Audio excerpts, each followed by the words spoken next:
আসসালামু আলাইকুম। This is Hridoy. So আজকে আমি শেয়ার করবো আপনার রমজানের একটা ইফতারের ঘটনা। সো লাস্ট পর্যন্ত অবশ্যই শুনবা, দেখবা এবং বুঝতে পারবা যে মজার একটা কাহিনী।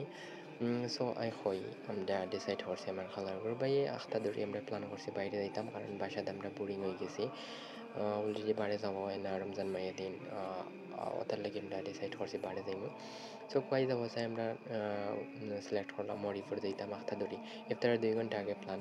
সো আসর নামাজ পড়ে আস্তে আস্তে আমরা খানা গিয়া বাদে গেলাম কি ফার্স্ট টাইম তো যাইরামি কেন, তো রাস্তাতে জানি না মানুষের দিকে দিকে যাইলাম, বাদে বাসে কইসে গেলে ভালো হইব, বাসে উঠলাম।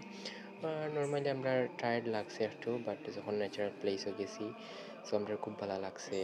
এর বাদে দেন আমরা কত সুন্দর একটা হাওয়া খাইছি, খাই তারপর আমরা গেলাম। প্রথমত ভাবছিলাম যে আমরা হয়তো বা অত সুন্দর একটা কনফিডেন্স পাইতাম না, বাট যখন দেখছি ন্যাচারাল প্লেস আরও মানুষ সকল যাইরও ভালো লাগছে খুব। অবশেষে আমরা ফাঁকির মাংস খানি দিচ্ছি, তো আমরা খাইছি। এর আগে আমরা পোলা একটু খাইছিলাম, যাতে ইফতারের সময় তো এটা খাওয়া দিত না ফার্স্ট অফ অল। দেন খাইয়ে আমরা আস্তে আস্তে ব্যাগ লইবার সিদ্ধান্ত লইছি। নামাজ পড়ে আবার গাড়ি দুটি গেছি তাড়াতাড়ি, কারণ আমরা আবার এমনি রাইতে হয়ে যাব বেশি। দেন আমরা নামাজ শেষ কইরা গাড়ি তুলছি, বাদে সিএনজিতে দিলাম, সোয়েটার নিছি না লগের মাঝে। আর এমনিতে একটু গ্রাম সাইড, সো ঠান্ডা লাগে খুব।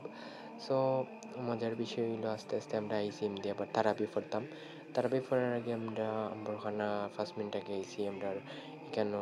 আমরা মেইন জায়গা থেকে পড়তে পারতাম না, এর লাগে আমরা আম্বরখানার ওখানে ট্রাই করছি, স্টপ হয়ে যাব। দেন তারাবি শেষ করছি আলহামদুলিল্লাহ। দেন মসজিদে দেখছি একটা সাডেনলি ঘটনা হয়েছে, দেখি এক আপা বইতে আসেন, আমি তো শখ মাইগো তাই নিনো বেসরা। উনি তো আপনারা অবাক হয়ে যাবা, উনির সামনে দিয়ে গেছি গিয়া দেখি ভাই হজন সবেও বুঝছিল আফা হজন, ওটা হইলো সবথেকে মজার ঘটনা। তো তাই বেসরা খুব সুন্দর মার্কেটিং করা ওটা ওটা বেসরা তাই উন্না দেখান দেয় বইতে আসেন, আমরা আস্তে আস্তে নাই প্রথম বুঝছিলাম তাই তো খুব দেন আমরা আড্ডা দিয়া বাদে বাসা দিচ্ছি।